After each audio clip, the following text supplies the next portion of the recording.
Buonasera ragazzi, faccio questa live alla fine della mia giornata lavorativa perché volevo e ci tenevo a ringraziare tutte le persone che mi hanno aiutato ad arrivare a questi benedetti 1000 followers su Instagram. Instagram non mi dava la possibilità di fare più live dirette da circa una settimana. Appena ho notato che ne avevo circa 950 di follower su Instagram, ho chiesto l'aiuto ai miei subscriber su YouTube, la mia email, newsletter, insomma, amici, conoscenti, chiunque, di aiutarmi a raggiungere entro questa domenica, la scorsa domenica, i 1000 iscritti e ci siamo riusciti in modo incredibilmente veloce perché ne abbiamo adesso 1020 circa. Quindi grazie, grazie, grazie a tutti quelle che mi seguono, veramente per me è un onore fare queste live e anche se abbiamo solo pochi 1000 iscritti su Instagram, su YouTube sono molto di più, siamo in 3300 nel momento in cui sto facendo questa live, quindi poco meno di 5000 persone al momento che mi seguono, quindi veramente grazie, grazie, grazie. Dopo 2 anni di questo lavoro noto un grande interesse nei miei ascoltatori e questo è molto importante in Italia dove molte persone non sanno da dove arrivano queste problematiche di dolori persistenti. Giusto ieri ho fatto un barbecue con una grigliata con un caro amico, cari amici, e c'erano dei nuovi conoscenti, anzi delle nuove persone che ho incontrato lì ieri sera e tutte e tre le persone che erano lì, di cui non conoscevo, mi hanno detto che soffrivano di dolori persistenti ed erano molto interessati al mio approccio. Mi capita molto spesso di parlare di cosa faccio e poi alla fine mi vengono a dire sempre: Guarda, io ho questo problema al ginocchio, già, guarda che io ho questo problema alla cervicale, alla schiena, ne ho girate tante. E le storie sono molto simili per ognuno alla fine di noi, no? Quindi è molto, molto importante la divulgazione che facciamo, non solo io, ma tutti i terapisti nel mondo su queste problematiche di sintomi persistenti. Ora stanno arrivando praticamente le vacanze per la maggior parte degli italiani, tutti ad agosto andiamo in vacanza purtroppo. Io non vado in vacanza ad agosto, sono fortunato, sono qui in Sardegna, quindi al mare di fronte, decido sempre di andare in vacanza nei periodi meno affollati, quindi ottobre, a maggio. Ma volevo prendere appunto questa live, questa diretta, per parlare di questo problema che molti italiani hanno di andare in vacanza ad agosto, ma se soffri di dolori persistenti, molto probabilmente hai paura di prenotare, hai paura di andare a dare delle problematiche in più al tuo corpo qualora decidessi di andare da altre parti. Ovviamente mi chiamano sempre durante le live. E quindi cosa facciamo? Rimaniamo in stallo, rimaniamo bloccati in questa paralisi della decisione vado o non vado, prenoto o non prenoto. È importante prenotare, è importante almeno prenotare le vacanze, qualora tu soffri di dolori persistenti, e poi quasi di buttarti in questa vacanza, perché non puoi, dico, è molto importante non dettare al dolore la nostra vita. Noi siamo i padroni del nostro corpo, noi siamo i padroni del nostro sistema nervoso, quindi prenotiamo la vacanza e poi usiamo la vacanza come opportunità per, ehm, per dire al nostro corpo: Guarda che qui comando io. Poi se i sintomi vanno alle stelle, ci sentiamo in pressione perché abbiamo prenotato la vacanza, la stiamo rovinando la nostra compagna, il nostro compagno, questa pressione in realtà non ha senso di esistere perché saresti comunque a casa a piangerti addosso perché non hai prenotato la vacanza e hai comunque sempre dolore. Il problema qui è dato da una percezione del pericolo del corpo, lo dico spesso. Quindi cosa fai quando non prenoti una vacanza? Stai ribadendo al tuo corpo che quella percezione del pericolo è veritiera. noi sappiamo che è un falso allarme, sappiamo che questa percezione del pericolo è data da una pressione addosso, responsabilità, stress del presente, carattere, personalità della persona, i nostri caratteri, e quindi non è facile, lo so, però bisogna buttarsi e, così dare un segnale chiaro al corpo che sei tu in comando. Poi cosa succederà in vacanza? Aspettativa positiva, ricordiamocelo. Aspettativa positiva, non catastrofizziamo, non pensiamo che andrà tutto male, anzi, sappiamo che ci sono dei strumenti che possiamo mettere in atto. Se avete letto il mio libro, quello del dottor Sarno, sapete che non c'è nulla di cui aver paura sul dolore, no? Non c'è una problematica strutturale nei dolori persistenti, dai più di 3, 4 mesi. Parliamo di dolori persistenti nociplastici, quindi non c'è nulla di strutturale che non va bene. Okay, chiamiamoli dolori, creati da una percezione del pericolo. Quindi se la percezione del pericolo è bassa, i sintomi sono bassi. E ricordo che dobbiamo prenderci la vita prima che i sintomi vadano giù. Controintuitivo, ma è importante questo. Prendo anche come opportunità di dare qualche segnale e dirmi un po' la personalità della persona che ha dolori persistenti. Sono persone che, hanno paura di andare fuori controllo. Quindi, lo dico anch'io, sono una persona di quel tipo, no, voler controllare, voler amministrare, tutto quello che è possibile. E il dolore in questo caso è l'unica cosa che in questo momento non riusciamo a prevedere, a controllare. E quello che facciamo è che prevediamo qualcosa di catastrofico e l'unico modo per controllarlo è non fare niente, non fare più nulla nella nostra vita. Giusto il minimo indispensabile, ovvero lavorare, badare alla casa, ai nostri figli, ai nostri, diciamo parenti più vicini, però oltre questo non si fa più nulla. Questo è un problema, è veramente tanto, tanto un problema. Molte persone che soffrono di dolori persistenti non hanno solo quella come croce, okay, chiamiamola croce, però in realtà non è una croce, ma hanno anche un rapporto con o familiari o con se stessi, difficoltoso. Quindi questi fattori che sono, se vogliamo, fuori dal dolore, sono fattori psicologici e sociali, sono preponderanti, quindi dobbiamo lavorare su quelli. Quindi, ricapitolando, se andiamo in vacanza, dobbiamo essere sicuri che non c'è una problematica meccanica, e questo lo sappiamo. Lo sappiamo se avete fatto la mia autovalutazione, ne parlo veramente tantissimo nel mio canale YouTube su, come si comporta il dolore persistente nociplastico, quindi non ci sono veramente quasi più dubbi. Non dico che devi essere al 100% fiducioso, che cioè, 100% sicuro che la tua problematica è nociplastica, ma puoi esserlo almeno al 70%. E se questo 70% c'è, riprenditi la tua vita il prima possibile. Non aspettare che il dolore vada giù prima di riprenderti la tua vita.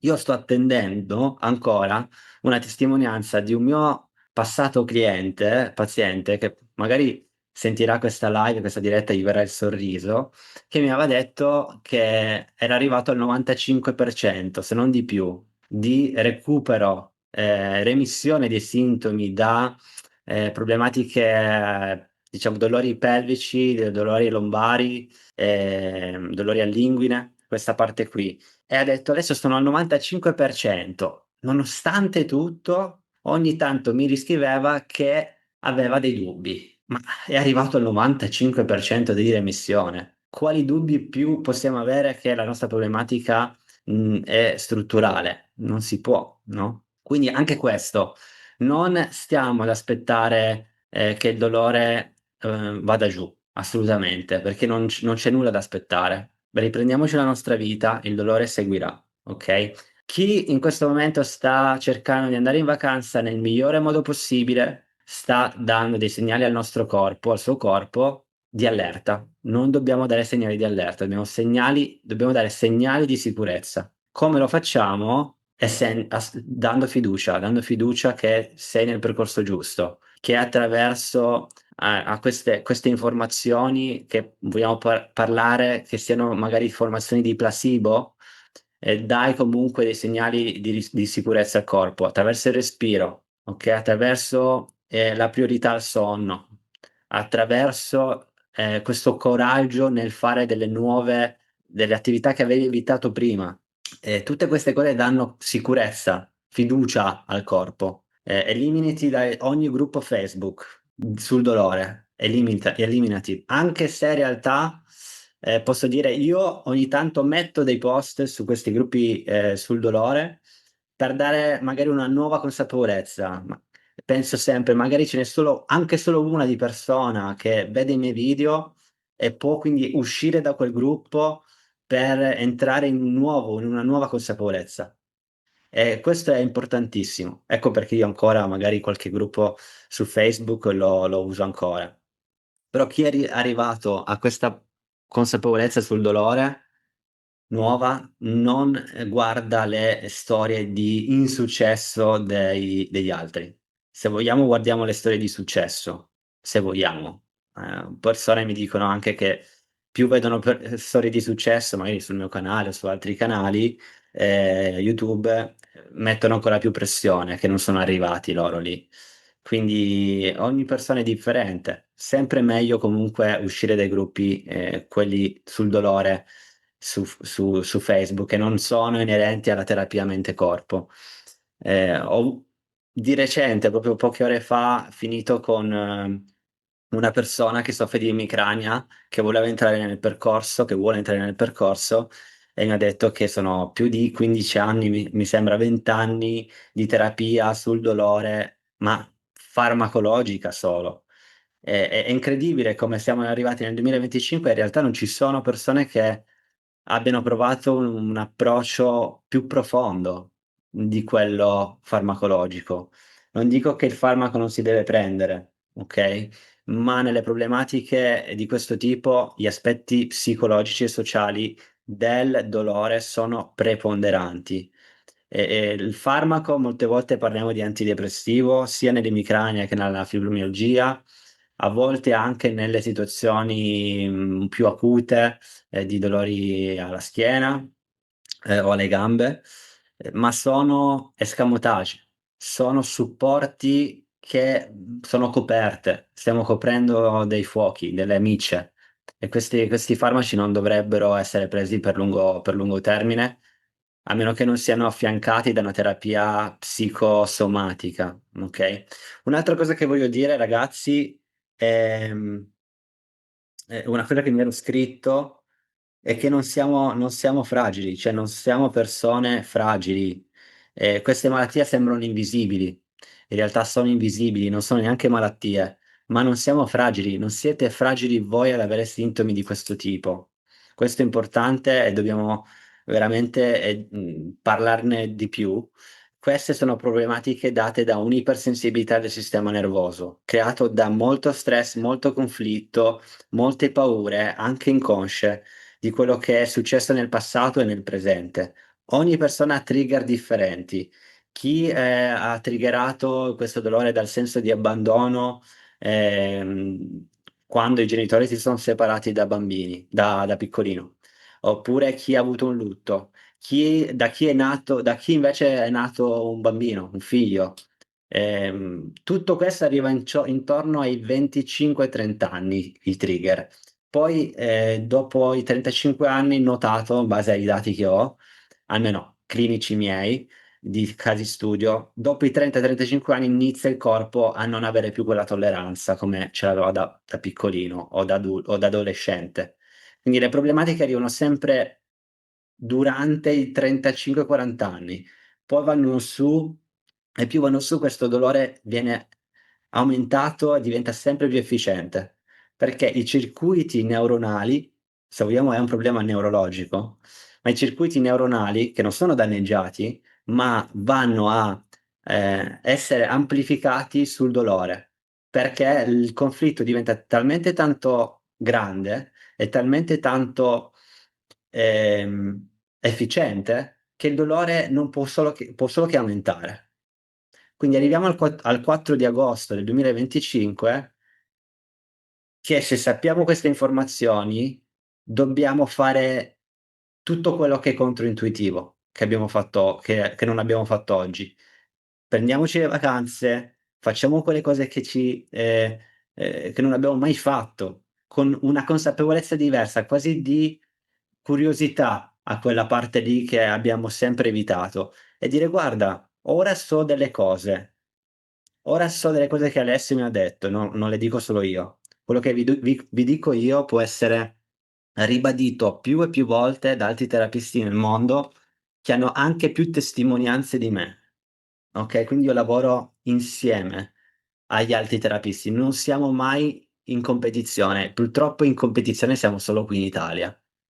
Noterete che se sapete l'inglese, quello che vi dico io è molto simile ai terapisti in America o ai terapisti nel Nord Europa, giusto per dirne qualcuno se volete fare una verifica su quello che vi sto dicendo. Howard Schubiner, Dan Buio, Nicole Sachs, son tutti o psicoterapisti o medici o coach. Alan Gordon, con cui mi sono formato con la Pain Reprocessing Therapy. Peter Levine con la Somatic Experience. Altri terapisti adesso non mi vengono in mente, ma ce ne sono tantissimi.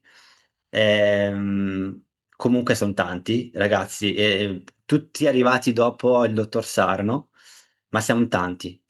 Quindi questa è una bolla che sta crescendo, non si può più tornare indietro. Ieri una persona mi ha detto: "Cosa ne pensi, diciamo delle terapie manuali sulla problematiche croniche?" E mi ha detto in particolare che lei voleva andare dall'osteopata per, diciamo, allineare o comunque dare un beneficio a livello corporeo.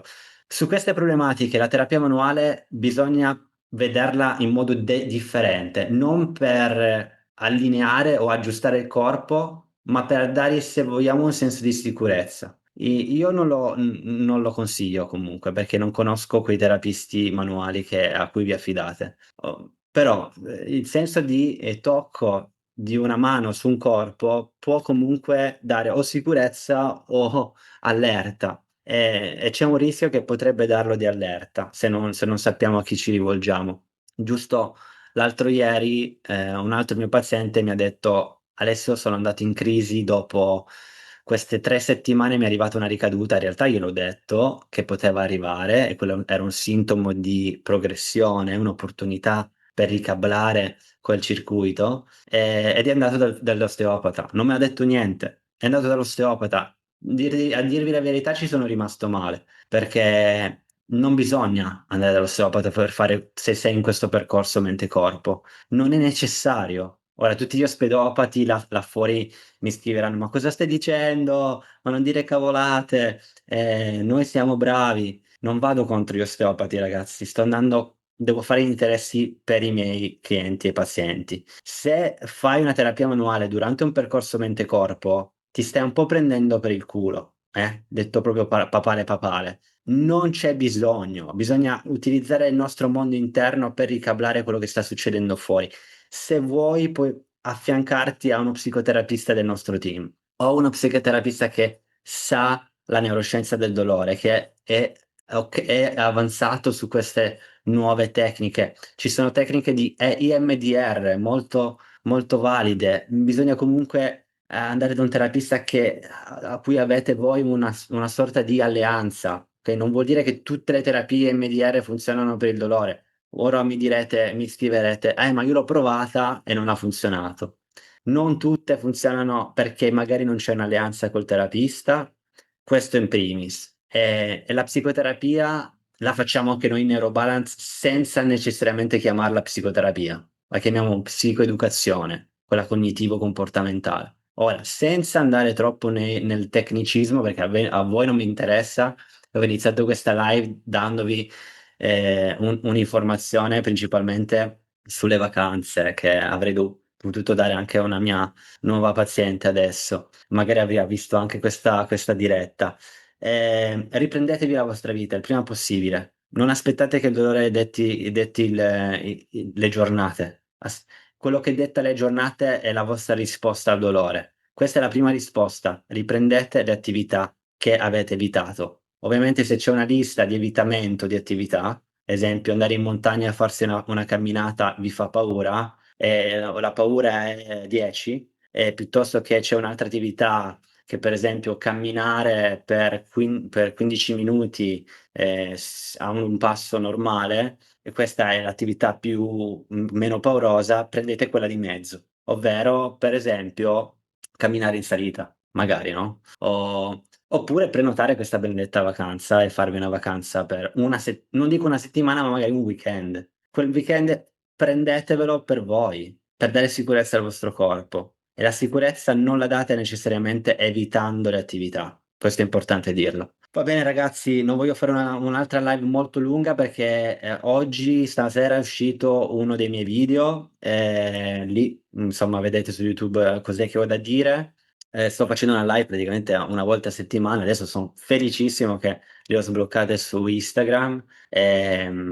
Neurobalance sta andando benissimo, sono molto molto contento di come gli italiani stanno prendendo queste informazioni. Sono molto molto contento perché non mi aspettavo questa apertura mentale di molti dei italiani. Guarda, io arrivo dall'estero, mi sento un po' un ibrido, anche se la mia ragazza dice tu sei perfettamente italiano, tipico, stereotipato. Vabbè, lei comunque è olandese, quindi figuratevi cosa può dire, no? Però cosa volevo dire? Ora mi son dimenticato, aspetta. Volevo dire che ci sono molti più italiani di quelli che pensiamo aperti di mente. Il mondo medico sta entrando in questo approccio psicosomatico finalmente. Ho pazienti che sono medici, ne abbiamo avuti diversi. Ho pazienti che sono psicologi, psicoterapeuti, ho pazienti che sono fisioterapisti, colleghi. Quindi potete immaginarvi che c'è comunque una piccola percentuale che è aperta a tutto ciò e ad oggi non possiamo più tornare indietro. Quindi è utile iniziare ad aprire un po' le menti e non necessariamente andare dai soliti fisiatri, i soliti neurologi che magari sono più scettici ancora di voi, okay? Ci sono tanti neurologi, tanti fisiatri, tanti medici aperti, anche se sono la minoranza. Quindi,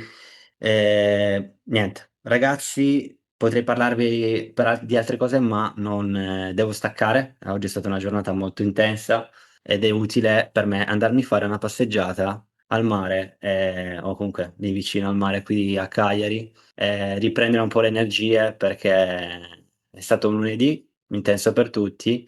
Grazie per adesso e ci vediamo alla prossima live e ai prossimi post. Ciao a tutti.